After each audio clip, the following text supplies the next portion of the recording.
And thank you very much again for coming. This is actually morning. I think we are over here more or less. What time is it? Amazing. So, first of all and foremost, there are some stuff that I need to say, and one of these is that something happens if you see fire. There is like an exit that is just like the door that you're coming from on the left side, you're right, on the right side, left side, you follow me. I will start running, you follow me. I just have to slice of pizza, I'll be fine. Second, Habito is recruiting. They're looking for senior product designers and senior product designer for design systems.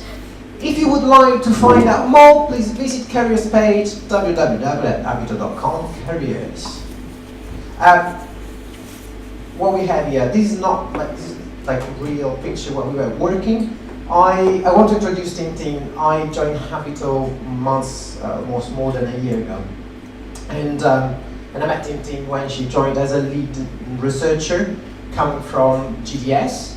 She's brilliant. She's not just a really amazing researcher, but she's also a friend.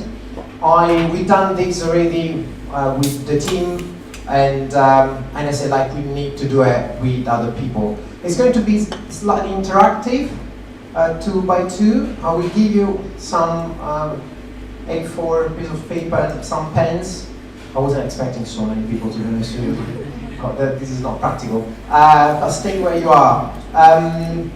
Just like that, I wanted to try to see who is in the crowd. How many designers do we have, like UI, UX? How many researchers? How many product managers? How many painters? None. Like if you didn't raise your hand, what do you do? Shout. Web developer. Web developer. Project manager. Analyst. Business analyst. Business analyst. Interesting.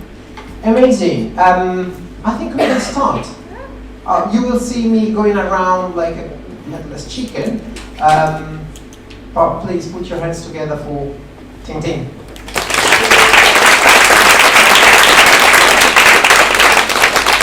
I'm clueless with technology. Oh, you didn't even turn it on.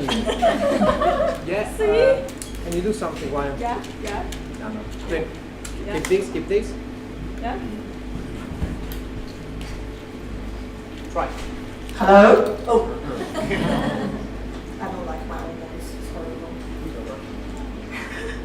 Thank you so much, everyone, for coming. Yeah, like I said, I didn't realize there's so many people, so now I'm under pressure of delivery.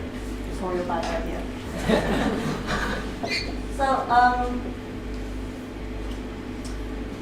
Since we have people come from different backgrounds, I thought it would be useful to just quickly talk about what usability testing is. I don't want to assume everyone knows about that. So basically, usability testing, we use that to answer the question of can people use the thing that we designed to solve the problem that they have. So when we do usability testing, one of the common thing that we do is to ask people to think out loud.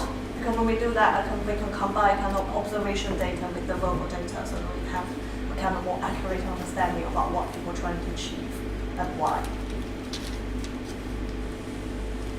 So here are some kind of case stages of doing usability testing. I just go through it quickly because we're only going to cover part of the session today because lots of things and lots of details and learnings need to be done.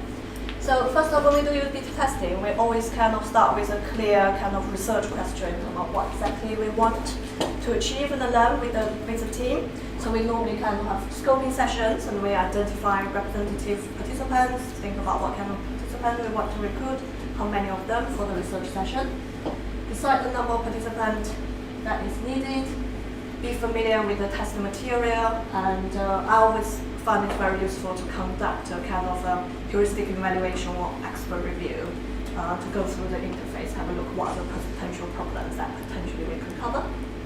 And then we would design kind of usability testing approach, develop research plan and set of tasks, conduct pilot study, always useful, and carry out usability testing, analyzing report data, and prioritizing actions with the team based on the impact. So that's kind of the basic task that we do when we do usability testing. So, but in today's session, we're going to only focus on the kind of discussion think about how we design the set of tasks that we are going to use, and also how do we carry out usability testing, how do we actually moderate the test session. Can everyone see the screen? Or I'm kind of in the way? But I'm only small, so it should be okay. So, I've got some exercises, so I want you to turn to the people next to you to just have a quick discussion about what are the different types of think-aloud methods that you know or you used before. And you say, can people tell me what you discussed and nobody lifted their hands? So, can we have some brief ones to mention what other kind of different type of think-aloud methods that you discussed? Yeah. Having words written out on a piece of paper so a user can say the words that they think about the product. They think the product is great or it's cheap or it's like different words and stuff, so then they can order it how they think about the product. Okay, yeah. Concurrent think aloud.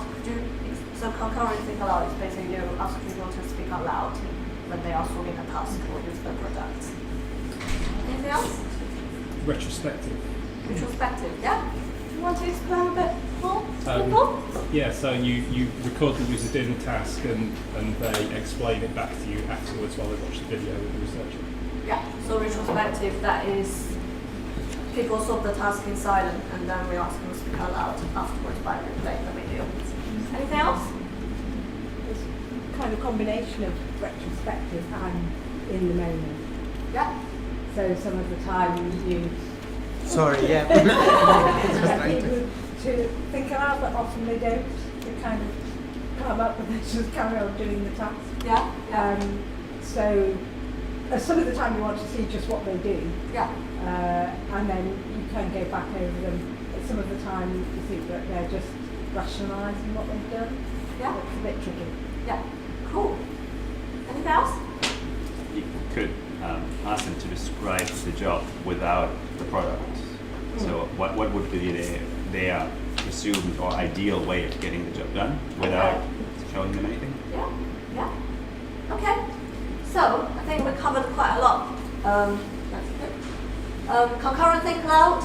So that is we ask people to speak aloud while solving a task, but there's two kind of different variations. So in the psychology, typical methods is you don't actually interrupt during the session. You just ask people, say, please think, keep talking. So that's a typical method used in psychology background. And then in HCI, we kind of intervening. We ask the questions of people solving the task while they are speaking.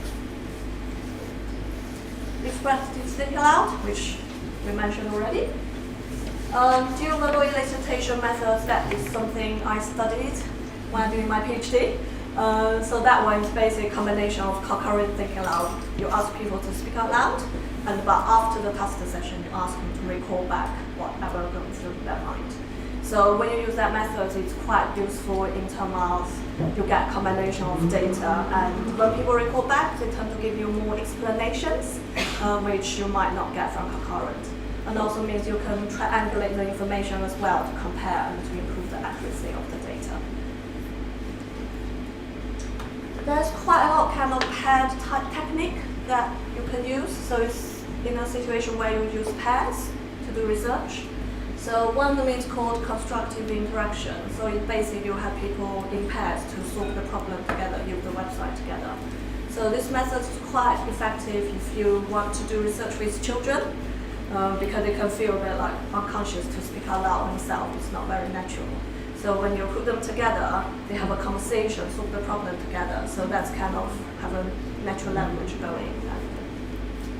Teach back, that is also work in pairs, but you ask the other person to teach somebody else back in terms of how they're solving a task. So the differences is when you use pairs, the conversation is more natural.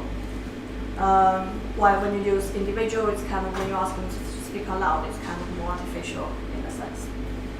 So when do you use what technique really depends on who the people you are doing research with, and also how much time and the cost that you have, because when you use pairs and the retrospective, it's much more expensive. Normally the time is kind of doubled, but concurrent is much cheaper. So because of that, concurrent method is the most used method in the industry at the moment. So why do we talk about usability testing? It's really easy, right? You get some people around, you ask them to do some tasks, you ask them to think aloud. So many places they were like, usability testing is not rocket science, everyone can do it, it's so easy. That's what drives me nuts when I hear that. And here's why. So, what is a good usability testing? It needs to have high validity, and it also needs to be useful. So I'm going to explain a bit what I mean by here. So it is true everyone can do it, but it's not true everyone can do it well, that we can get validity results and be useful. High validity, what that means, the findings can actually be considered representative of the real life use. So that means the problem you discovered in the research session will be the ones you discover when people use your product or service in real life situation. Useful. The finding have to be able to help the team to identify problem. More importantly, actually, is about what caused that problem and what the kind of impact it has, so that we can prioritize and fix those problems. So it's not just a list of problems, people can't do this, can't do that. It's about why people can't do those things. Those are the things we need to learn from. So the procedure of how we conduct usability testing actually have a direct impact on the validity and the usefulness data of we gathered. So there's actually a lot of research that's happening in psychology and HCI in terms of how we apply the methods can affect the kind of outcome that we received from the testing results. Why? So if we don't do it correctly, it will have inaccurate results. So we can change, the participant can change their behavior in the testing session. This is called reactivity, and sometimes we also call it overshadowing, verbal overshadowing in the kind of psychology terms. So if participants demonstrate a kind of improved performance, this will result us to miss important problems that should be fixed. Or if the participant actually get too nervous or etc., whatever happened, their performance worsened, that means we overestimate the problem or identify the problem that actually won't even occur in the real life situation. So all those things means we waste the time, energy and the resources on fixing the wrong thing. So in 2013, when I was doing research on think-aloud methods, and we did this massive survey about what are the kind of different think-aloud methods people use. And at that time, I received an email from the Vice President of UXPA talk about, I'm very concerned about how usability testing is conducted by the practitioner.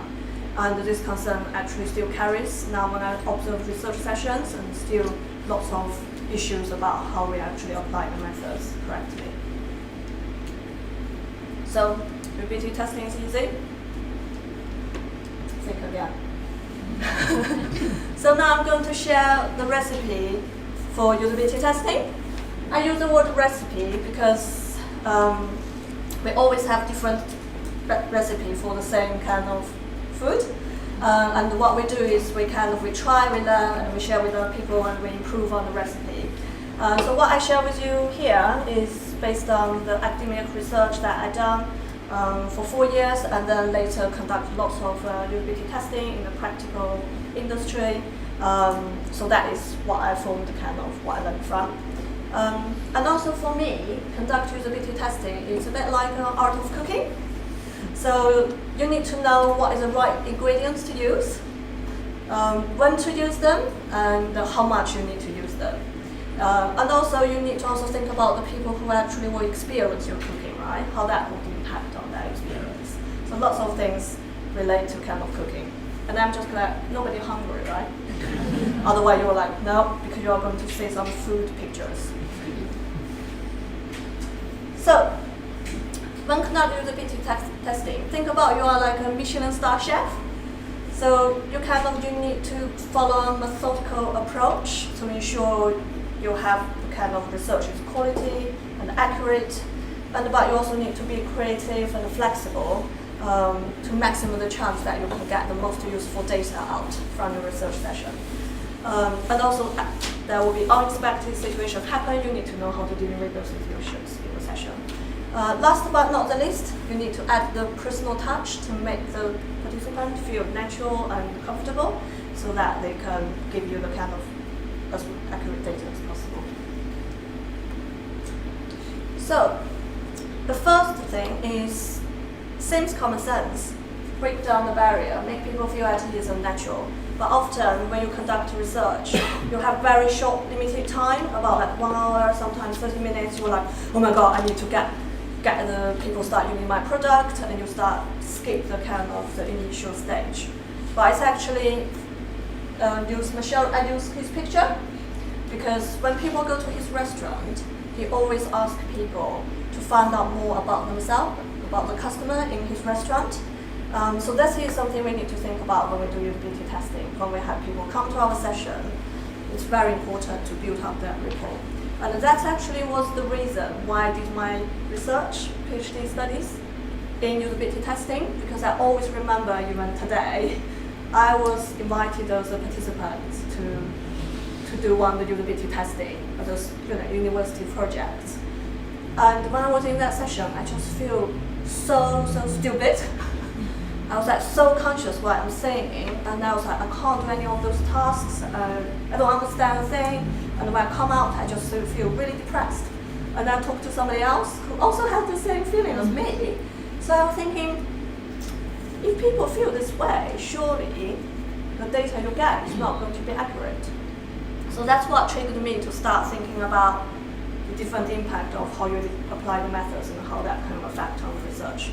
And actually, in fact, there's quite a lot of academia research already done in this area in terms of when they compare usability methods, they compare what's the impact on the participants' emotional experience. Because if people get nervous, they make more mistakes, and then they will get inaccurate data. So when we do research session, always spend time to learn about users, make them feel welcome and relaxed. Think about the showroom. So, a friendly and caring start to build rapport. A couple of things that you can do is, how's your journey here?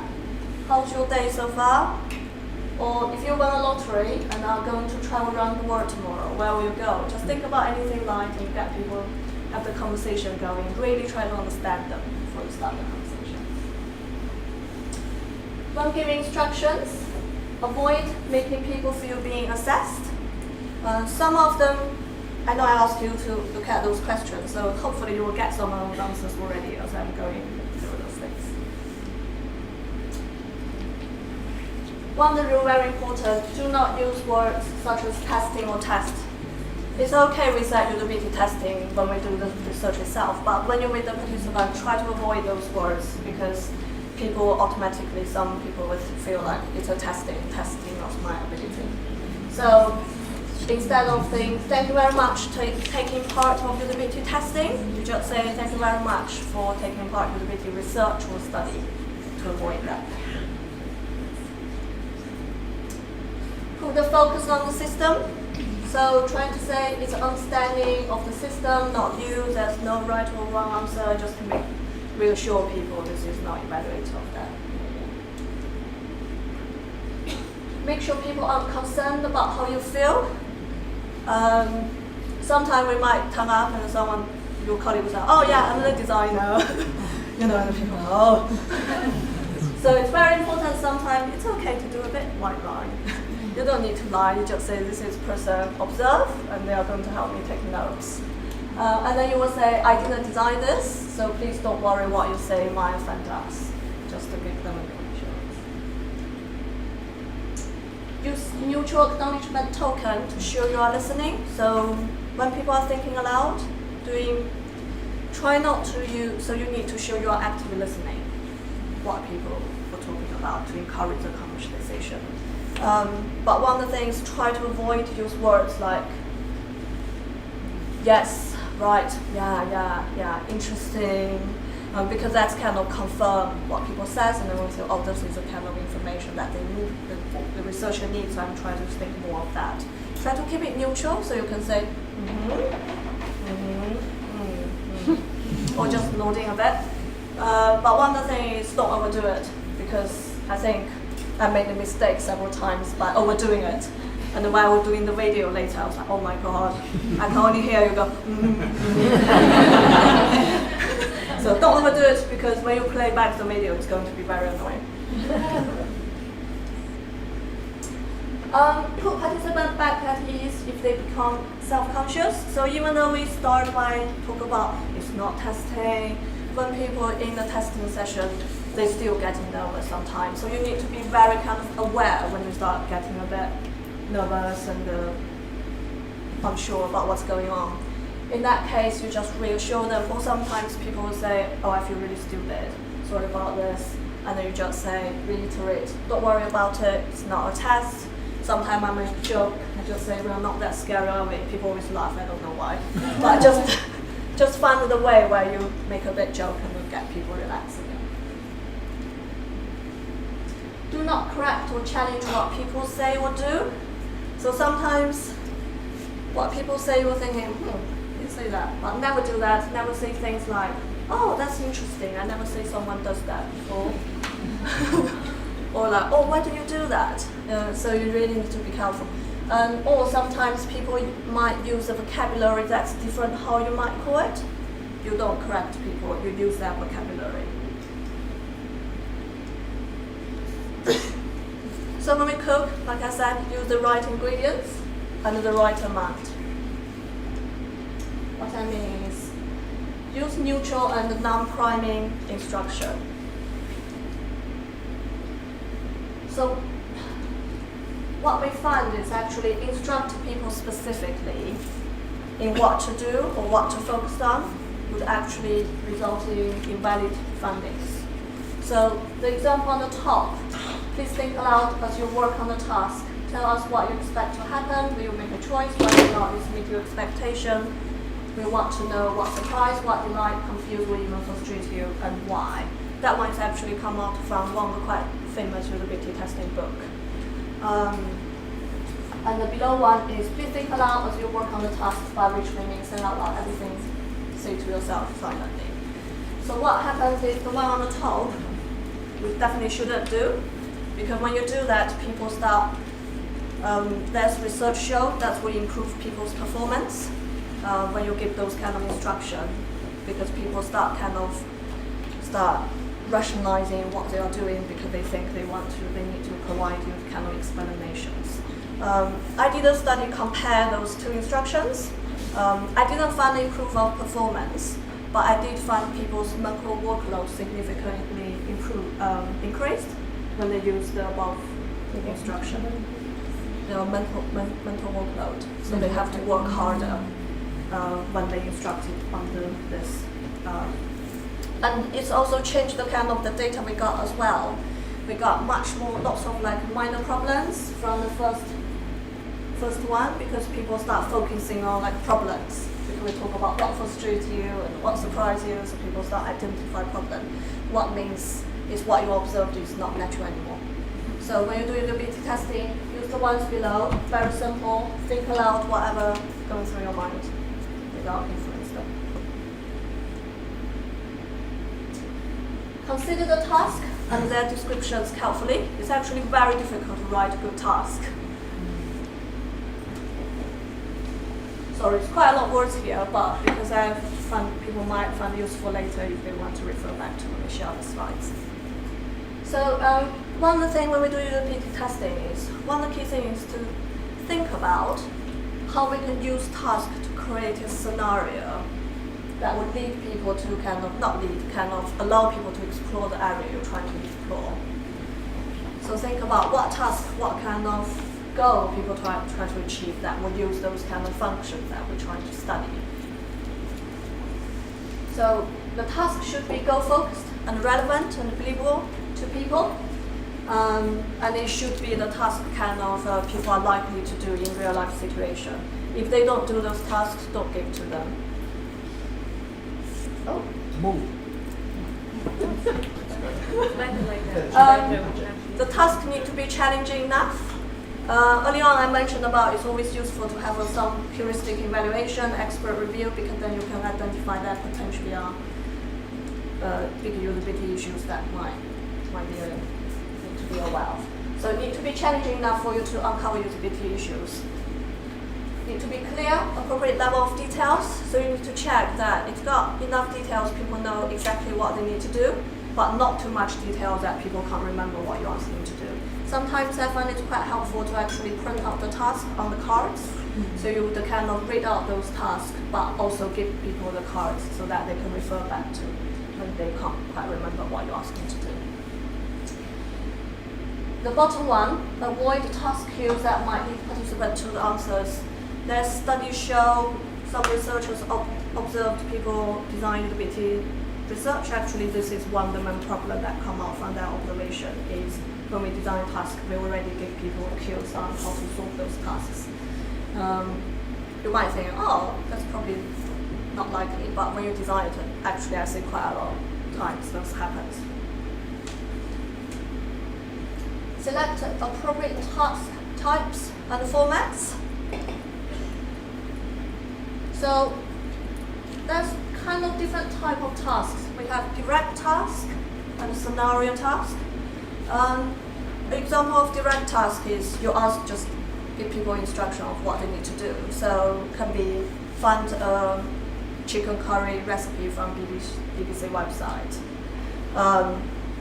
A scenario one is basically you kind of put in kind of real life situation. So you would say things like you are holding a dinner party on Saturday, and now you want to find a chicken curry recipe from the BBC website. So it's kind of give it a bit more context, make it a bit more lifelike.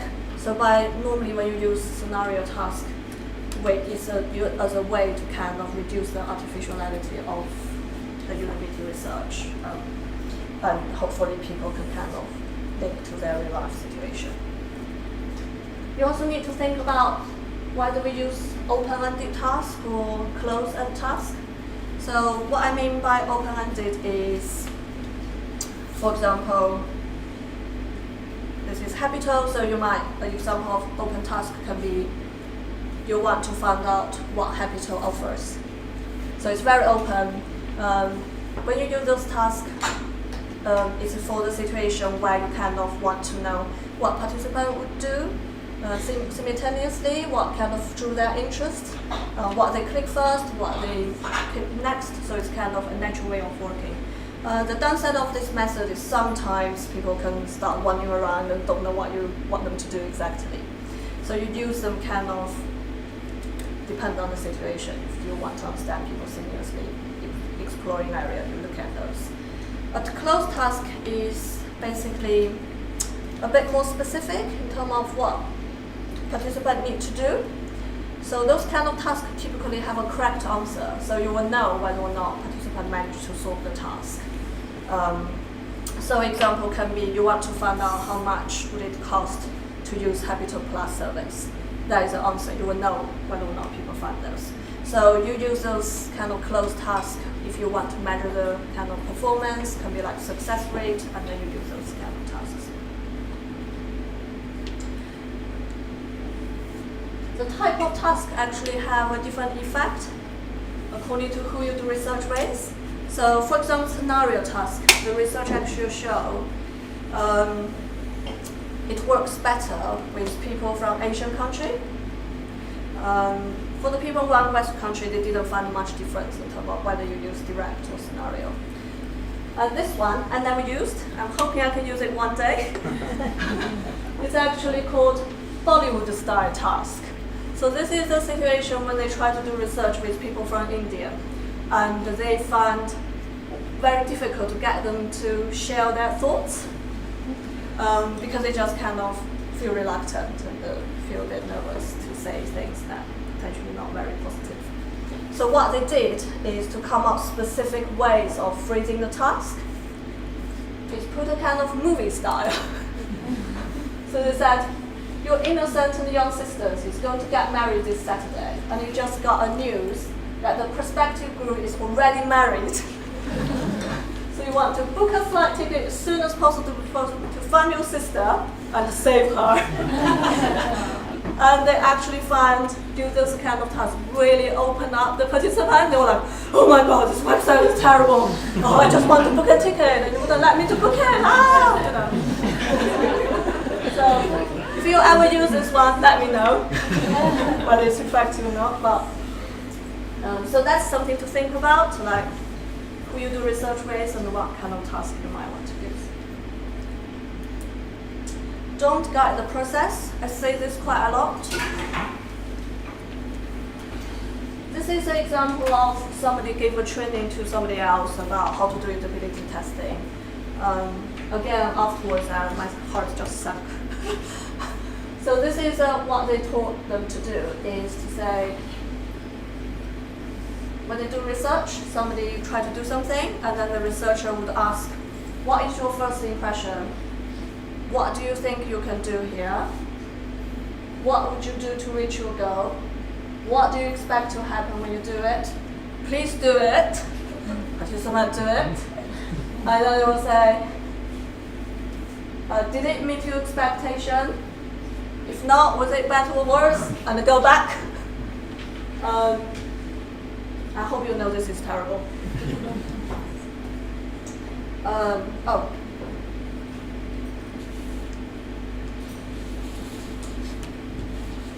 So because we want to observe how people solve the problem naturally, when we ask all those questions and tell them, yeah, you can do it now, no, you can't do it, wait, tell me more, you've already interacted that natural process. So never do that. Don't guide the process. Oh.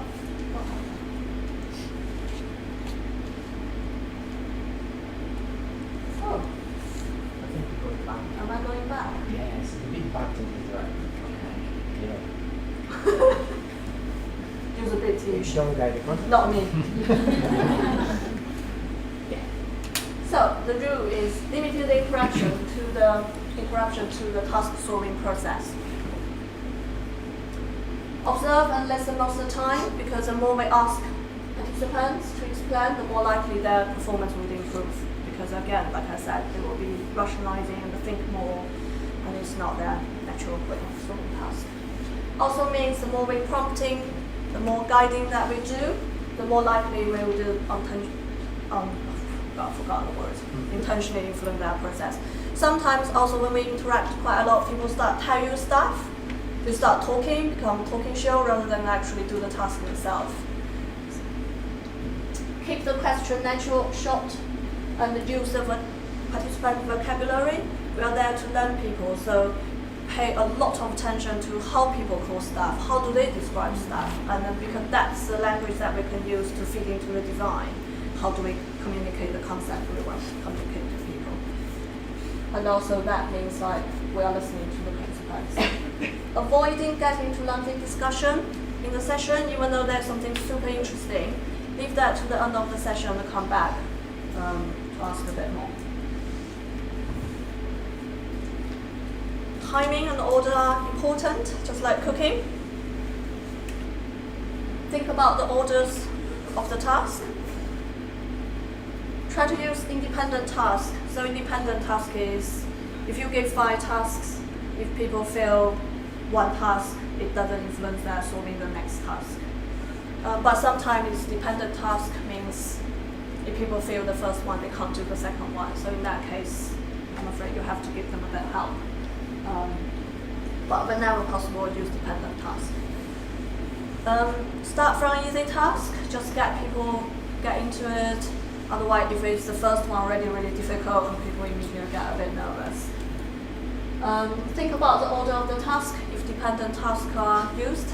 Sometimes something needs to happen first before something else happens, so make sure this order is kind of right. Oh gosh. Consider when to prompt, when to ask questions. What I found the most useful is actually based on people's behavior, common trigger, and only ask a question when you see those kind of signs. So there are some trigger examples I have here, and you can actually do usability testing, use those things pretty much. And they are quite neutral itself. Basically, I read a lot of articles, lots of different ways of asking questions in the process, and I actually did a study on the effectiveness of those prompting as well in terms of the data you get. So, some example here. If participant falls silent between 15 to 20 seconds, remind them to keep talking. So use very simple thing, what are you thinking? Give them a bit of time to think about things, not just constantly. If they fall short silent, you go, keep talking, keep talking. You need to give them a bit of time, so wait about 15 seconds or so, and then you prompt them. But very neutral, what are you thinking? Sometimes what you might find is participants are solving the task with unclear goals or action. It's like really strange. You're like, it's strange, why did you go there? Or they make some sort of vague comments. In that case, you just ask a question like, what are you trying to do? Very neutral again. Sometimes you might find that people actually misunderstood the task. In that case, you can correct it. But if people understand it correctly, that just means it's the natural way of people how they solve the task. Please explain a bit more if someone give a vague comment. Another situation you might find is people give unfinished sentence. So they said something really important, and they're just like, oh, stopped. In that case, what you do is just repeat or echo the last few words and raise up the tone, and the people normally will pick up and finish that sentence. But if they doesn't do it, just leave to later to ask them again. Or sometimes, similarly, people make an important comments. Again, if you want to explore a bit more, just repeat the phrase or the sentence again. Another situation you might encounter is participants express something important without giving an explanation. So in that case, try to avoid whenever possible, try to avoid to use why, because it can seem a bit like, what's that word? Sorry, missed the word. Kind of like people might do something wrong or something, oh, why did you do that? So what you need to do very simple is just say, because, and then people normally will finish that sentence. Or just say, could you explain a bit more? Again, very neutral. So as you can see, all those kind of prompting are very kind of neutral and open, not leading them to anywhere. Another situation you might come across is people make an interjection but no further comment. Those are the time really useful to kind of prompt. So people might do like something like, huh? Oh, and then they start carry on. So clearly that something happened, but they managed to figure out. In that case, it's a really good opportunity to ask what happened, what's happening, and then people will give you the reason kind of what is the kind of issue that they encountered. Or again, people might indicate something did not meet their expectations after carry out certain actions or saying something. In that case, you just say, what were you expecting? But again, like I said, it's based on what people says and how they behave. So you don't just jump in the middle without anything and ask those questions. Sometimes participants might think the task is finished when it's not. In that case, your mark it as failed because people are supposed to know when they complete the task or not. If they haven't, you mark on your book it's unsuccessful. But then you want to encourage them to explore a bit more. So you can say things like, would you like to explore the system a bit further? Or can be people just give up too easily, or sometimes people might turn up, can't be bothered. In that case, you just try to say, could you explore a bit more, or use a task to get them to re-engage with the process again. What you also find is people might try to get answer the confirmation from you. They might say, is this right? In that situation, you just bounce it back, just say, what do you think? And then say what you would answer. Another thing I found quite interesting, I spent a bit of time to think about, is when people become frustrated and stuck for quite a while. So because you want to leave people say how long they struggle and can they recover and manage to solve the task itself, but you don't want people just stuck there and can't move on. So what I normally do, I find helpful, just say, how about try something different if they start getting stuck for a while. How about try something else, even though you don't give them answer, but that can encourage them a bit more. Or at the end you can just say, we learned a lot now, that's very useful, are you okay for us to move to the next task? And we can discuss this when we come back, so that you can move on to the next task. So that's kind of the typical situation and the triggers that will be useful to looking at when you do research and think about when you ask questions. This one is about improvise to make the experience personal and more realistic. So Marco put this picture on. Just because I'm Chinese doesn't mean you have to have a Chinese guy doing the pool noodles. But it's very nice. Try it. Pool noodles, my favorite. See, that's what you did. Personalize the session according to each participant where appropriate. So like I said at the beginning, you learn about the users. So sometimes those information you learn, you can actually use it in your research sessions. So you can one thing is change task order. If people start and get frustrated, give them something a bit easy to do that. Remove task. Because you might have a set of tasks that you plan to ask people to do, but people actually already covered those areas. In that case, you don't need to have that task again. Or it can be people say, based on what you talk about, people never use this app or never use those kind of tasks. In that case, you remove them. Add tasks. I often add tasks based on the conversation I had with the participants. If they mention something they're interested in that I'm not in the task, I just add it in because that's relevant to them. Another time I would add task is in a situation people accidentally solved the task. So not because they figured out, they just accidentally managed to do that. In that case, I would wait a bit until the later. I would phrase the task a bit differently and then let them to try again to see if they can solve that task. And those kind of tasks are quite useful because you can test the kind of learnability. Can people do that again? So. Slightly change task detail to make specific to each participant. I think I already mentioned a bit. For example, if your task is something like you need to make a phone call to your sister. If earlier on they mentioned about their sister's name, you can change that. You need to make a phone call to your sister, Mary. It just make it more personal issue you are listening. Yeah, customized questions. Finish with care. Wrap up properly at the end. Use this time to explore the area you need to find out a bit more, or the area where participant didn't cover. For example, there may be a specific function that participant didn't cover that you want to explore a bit more to understand why you didn't use that area. In that case, you can cover it over there. Normally, if we have an observer, I would allow them to ask some questions from the participants in terms of the session. But make sure you train your observers in terms of how to ask questions. Give participants the chance to ask questions. Do you have any questions? And show your appreciation again about thank you very much to come to the session. So that's kind of the key things will be useful to think about when you do usability testing. And if you try to follow those best practice, that is the beautiful food they are doing to cook, you'll get really good results and accurate data. If not, this is what you get. Horrible. And we don't want that.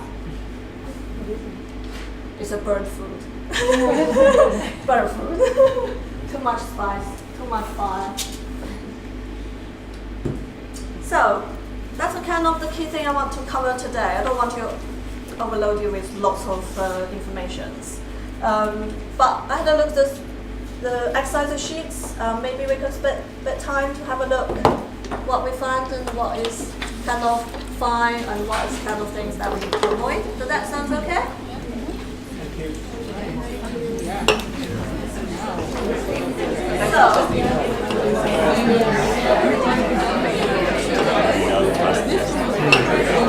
I'm going to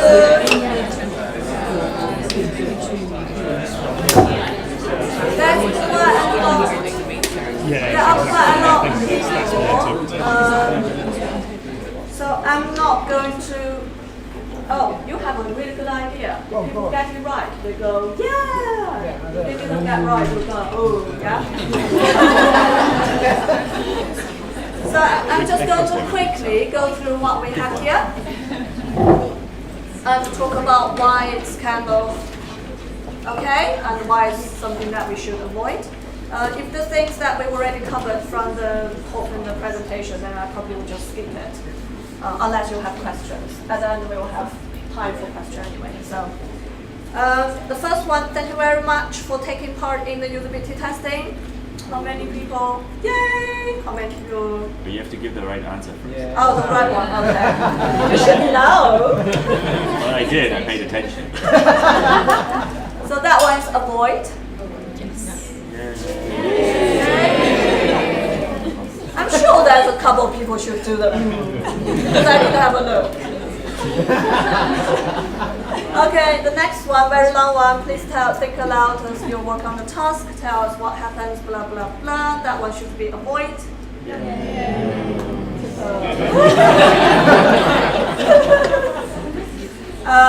The third one, please think aloud as you work on the task, by which I mean to say out loud everything that you say to yourself silently. And that is like, yes, that's what we should do. Don't be so excited.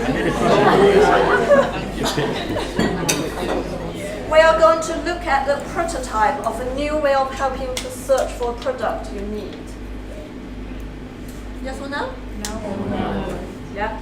Because we said new product already cannot influence people and search for product. We would like to find out what your opinions are with the website.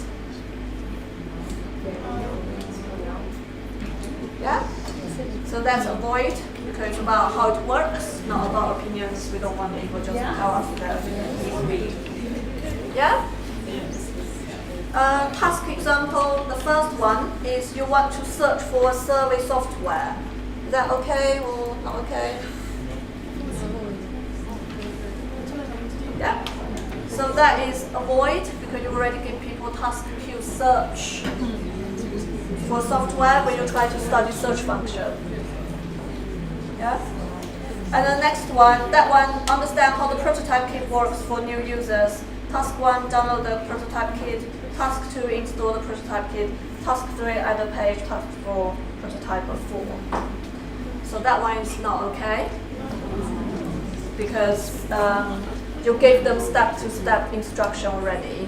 So think about the goal. You can use one task to let them to do all those things. So you can have a task just you want to create a prototype using this prototype kit. And that will show you everything that people does and what kind of order. Okay? Understand how users use a filter function, if they are useful or not. So this one is not okay.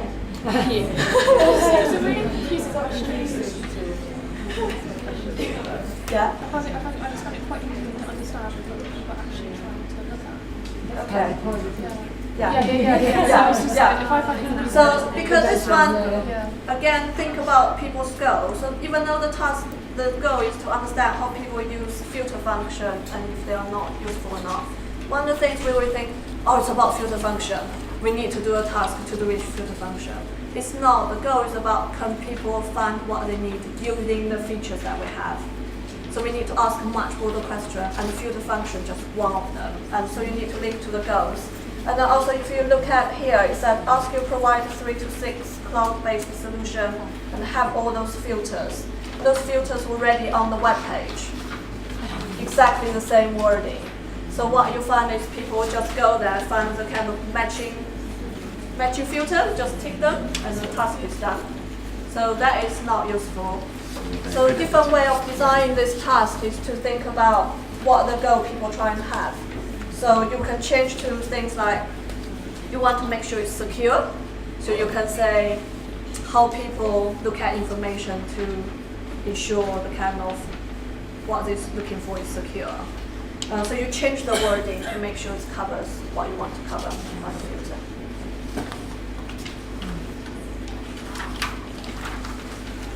Prompting.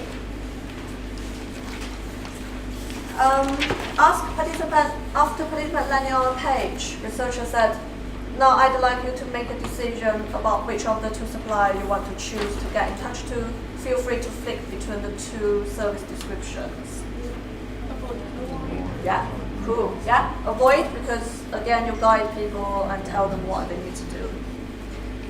Next one, participant enter bank details into the form, click the next button to the next page without saying anything.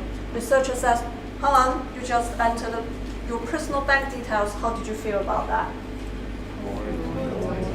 Yeah, avoid. Yeah, because just by you stopping them doing that, they go, oh, maybe I should feel about something. So it's inaccurate data. Participant said, continue with the task. Researcher says, what happened? So that is fine, very useful. Do. Participant did something very unusual. Researcher says, it's interesting you did that. Yeah. Researcher, what do you think if we add some additional options here for you? Yeah, ask opinions and suggestions, leading questions, lots of rules broken here. Researcher said, is this page useful for you? Yeah, to use up neutral questions. Is this page useful for you or not? Or you should just observe, is it useful for you or not, rather than ask that question.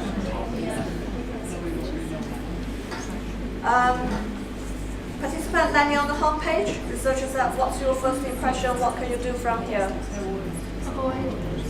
Yeah, that is an interesting one. Sometimes if your team really want to understand how people understand their home page, it's okay to do that. But I did that before, but I did two conditions. So I kind of have half of the people, I stopped them to try to understand what your first impression about the home page, and the other half I just let them to literally go ahead so that I can get information from both. So if you want to understand what the home page, in that case you can do that, but normally try to avoid that. Participant click a button that was not expected. Why did you click that? Avoid? Yeah. What's the benefit of having it online? Yeah, so leading questions. And you assume it's a benefit. I saw you missed that button. Is it because of this or because of that? Avoid. Yeah, avoid. Yeah, good. Participants suggest a little, struggle a little with the future that seems not part of the research focus. Researcher said, so for this bit you need to click here. And, yeah. So even though it's not something you need to study for this piece of research, but by doing that you kind of interact with that process, and they start thinking, oh, can I do this or can I do that? And also, if people still struggle that bit, that means your team hasn't fixed that problem. So you probably should report it again so that we fix that problem for them. Participant click to the next page. Researcher said, sorry, could you go back to the previous page? What's your understanding of this graph? Yeah, again, direct people. This is a situation where you are so eager to get the information the team wants. You try to interrupt at every point to try to get the information, but that's not how you should do it. Researcher, you missed the button. Is this because, that's similar. Yeah. Okay. I think for the next one, I kind of covered all of them already in the presentation, so I'm not going to go through with it, unless you have any questions. Let's see So this is just a quick summary of what we discussed. I'm not going to read it through, but I will share the slides afterwards so you can look through. Think about the instructions. Think about the task design. How do you interact with the participants? Show respect, build rapport, and trust. And this is just a kind of tasting of how to do good usability testing. It's actually take a long time. I'm still learning, still trying to figure out what's the best way to do that. Practice make perfect. One of the things I found really useful is actually watch how you conduct the research yourself, and you will realize you're breaking quite a lot of rules. So watch that and then practice on that. Yeah, I think that's probably everything. Shall we? Yeah. Thank you. Anyone have questions?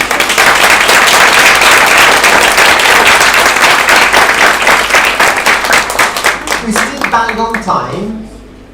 Do you want to ask like 10 minutes question? Not 10 minutes question, like one question for 10 minutes. It's like, do you want to ask some questions for 10 minutes? I'll go over there and then I'll come over here. Oh gosh, this is going to be a long, long walk. Yes.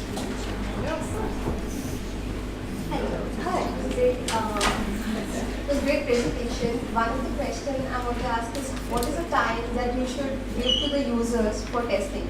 Like sometimes you have a lot of tasks to test. So what is the ideal time that you should take from the users of their time to take for testing? Okay, it really depends on how much you want to uncover. My typical task session is about 1 hour.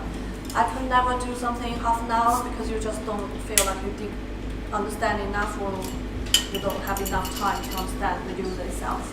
One of the things I tend to do is I actually prioritize the tasks.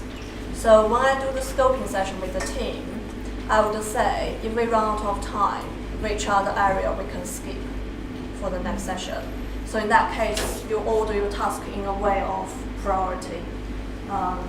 And also just mention the expectation of your team as well. It's about understanding users, it's not question and answers. We are going to answer all those questions from the research session. So yeah, and the pilot, I found that's very useful. I always do pilot study. My husband is fed up because I always use him to do pilot study. So use that, and then that gives you a sense about how much time you might need, so you can do an adjustment. But normally I think 1 hour depends on, sometimes can be longer.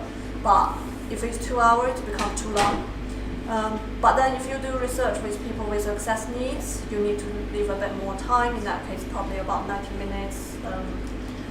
So it's really depends on the situation. But think about considering kind of fatigue, and also will you be able to get enough information in a very short amount of time. Yeah, I hope that answers your question. Yeah. Thanks for the presentation. Quick question around sort of this feels all like users in captivity. Is there anything around observing users in their natural habitat? So without observation, but more passively, like capturing data on websites and seeing where users drop off, or interactive chat sessions or something. Yeah. So you mean observe their behavior without the local data? Well, observe their behavior not in a like laboratory setting, but essentially just capturing data from the website and then looking into their data. Yeah, we do that, but the problem we use kind of capture behavior data, like we use Hotjar, for example. It's quite useful to look at how people browse in terms of behavior, but the problem is you don't really know why they are behaving in that way. Or sometimes maybe they go to make a cup of tea, but you might think, oh, this person is stuck reading this page for ages. So I think it's a way of using a combination of data. When you do usability testing, the benefit of that, because people verbalize out whatever going through their mind, you can get insight of this is the issue, but what might cause the issue itself. So it's beneficial that way. Or you can actually go to people's environment. To have them use the tool on their own phones or in their own home, if that's appropriate. That's very good as well. That will be better than invite people here in your lab to do the session, because they are in their natural environment. If they test it on their own website, they are more like natural, because they know how to use their laptop or phones. So that's another way to do it. Sometimes you can also use diary study, so it really depends on what you're trying to achieve. But usability testing is quite quick, a cheap method to use. Does that answer your question? Yeah. I can hijack the question, because I'm a bit of a fanboy about that type of tools, to be honest with you, in terms of like what you can cannot understand. I saw a lot of people just launching. There are different tools that you can use, like Hotjar, all this sort of stuff. They record your people going on the website. So there are like websites that they can see what you do and how you do it. It's for people that don't know. I found that really useful for different reasons. Some people that just like to launch that type of studies randomly, but unless you have a question before that you want to answer, that are pretty useless. Because as we said, like you can go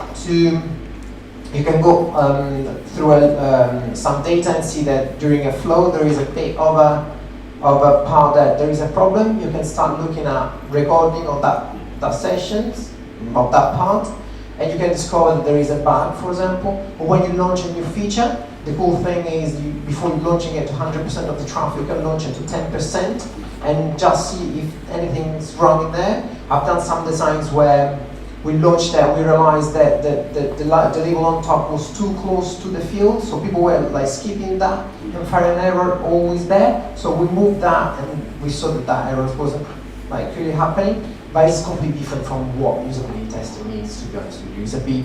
It's another type of data, so but yeah, I wouldn't use it the same way. Yeah. Any other question? Yes. I'll go over there and then I'll come over here. I just want to know how do you go about finding the right type of users, recruiting the users to test, rather than getting any random person on the street? How do you narrow down your audience? That is a very broad question, but yeah. So normally we would have a quite clear research goals with the team. And then we would write kind of screeners to think about what are the kind of characteristics that we need to consider in among participants. And then, I'm not sure I've answered your question, or did I understand your question? So how Like do that. you do this screening?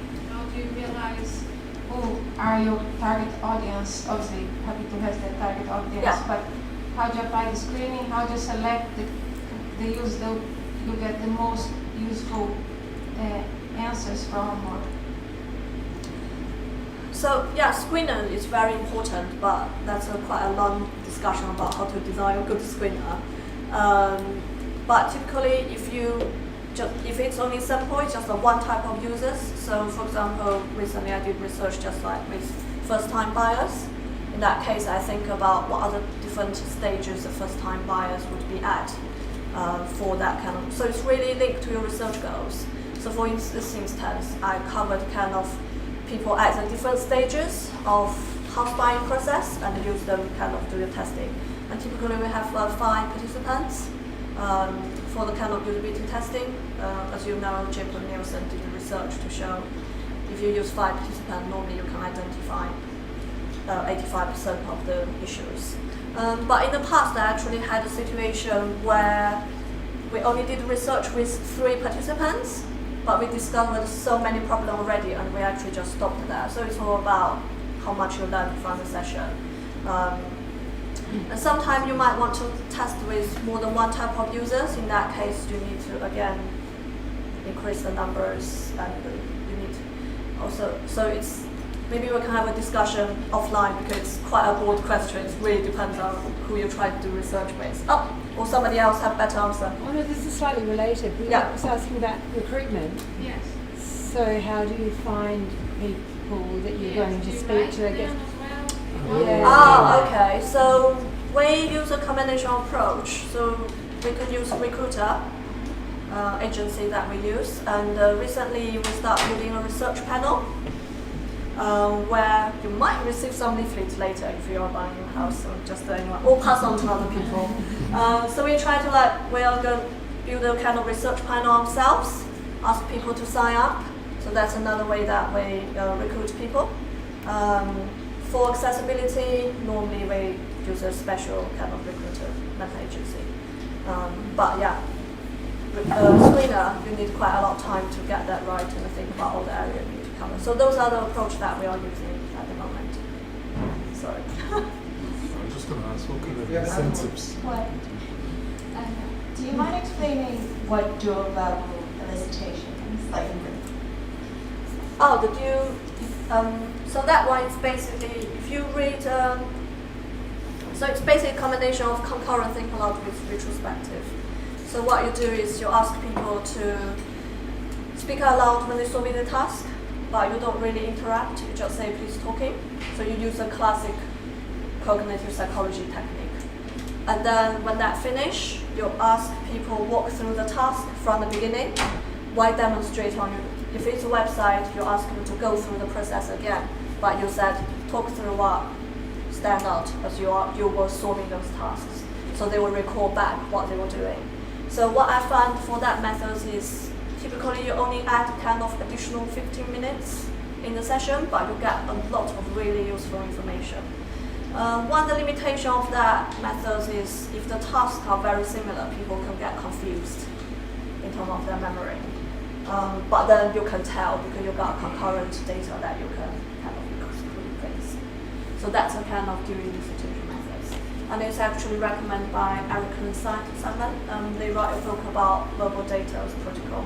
They basically did lots of research on think-aloud method. Erickson and Simon. Yeah, basically, they studied kind of lots of studies who involve on think-aloud, and they are the people who figured out what is the best way to apply the research methods. They also made a recommendation that you potentially can think about use is to give people practice about think-aloud beforehand. So rather than just think aloud, you actually give them something like a pen or something, said, disassemble this pen while thinking aloud. So give people a bit of practice to get used to the concept, what that means. Last question on this side, and then we can go on. I've got a really short question. Tingting, really loved your presentation. One of the things I sometimes struggle with is sometimes I get users in and they take forever to do a task. Right? And I don't want to interrupt them because you want to observe their natural behaviour. But I'm also thinking I've got a whole team watching me and I need to ask specific questions.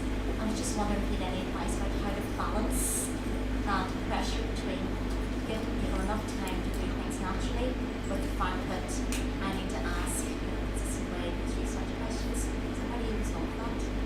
I think it's about educate the team. So I always give my team training because you help them to understand this is the way how researchers need to do in some methods. And it's not about asking direct questions. You need to help the team to kind of understand it's about observing how people interact. It's not just about what people say, it's actually what people do. And then if they really struggle for a long time stuck, you need to move on to next session. As what I said earlier on, I would just say, oh, thank you very much, this is really useful already. Are you happy for us to move to the next part of the session? And we can come back to get some feedback from you afterwards. So people feel, oh, okay. So that's the way I kind of do it. Did that kind of answer your question or not? Yeah? Just a quick follow-on from that. You didn't suggest ever giving anybody a hint if they struggled. Is there a particular reason why that's not a good idea? If they're struggling for a while, you just say, actually, could you just click this so we can move on to the next bit and see what happens from there? Or does that really affect the findings of the way the participant feels? I tend to I want them, first of all, I tend to let them to explore a bit further first to say if they can solve the task or not itself.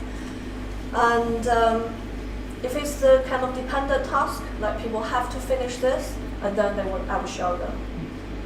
But if not, then I tend to leave it.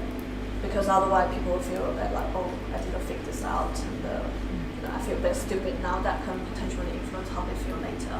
But if I just say, oh, this is really useful already, we got enough information here, shall we move to the next part? You don't feel I haven't done something successfully.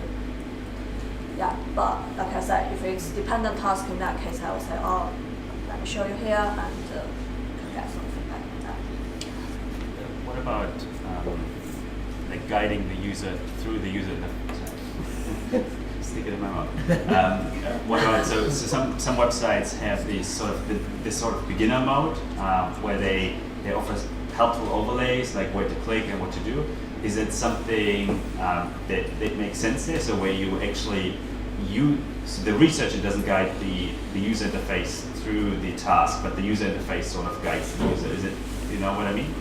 So if you put you build these things in the user interface, like you grayed out the whole screen and like highlight the save button, so it's sort of like I don't know, Or you small mean like cartoons the or website deliberately yes, the onboarding user interface education? sort of Yeah. highlights buttons or whatever. Is it something that you've tested before?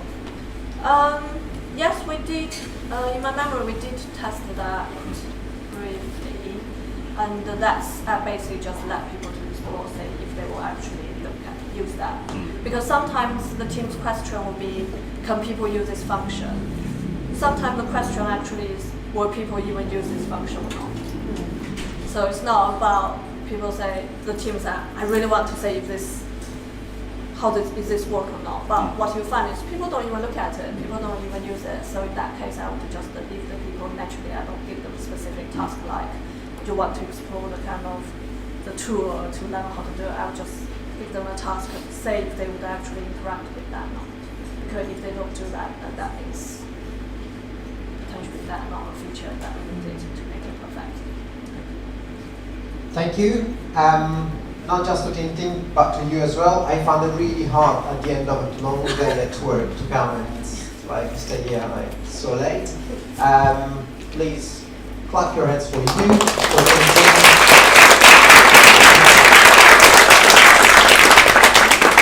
I will spam you with these because Tingting wants just a bit of feedback. Yeah, a bit of feedback.